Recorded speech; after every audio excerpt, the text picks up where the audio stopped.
Here's how to connect your Huawei Health app to Strava in 2025, step by step.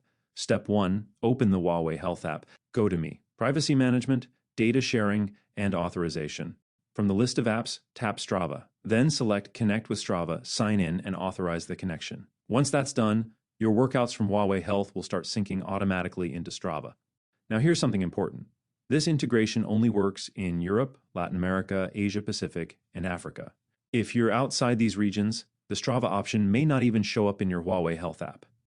So what do you do if you don't see it? Here's the workaround. On log out of your current Huawei ID, and clear your Huawei Health app data.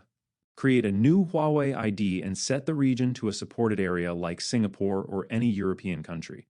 Log back in with that new ID and repeat the Strava connection steps. And if that still doesn't work, there's another option. Use a third-party app like HealthSync. It bridges the gap and pushes your Huawei Health data into Strava. That's all there is to it. Now your Huawei workouts will be syncing with Strava automatically. If this helped you out, hit that like button and subscribe for more guides like this.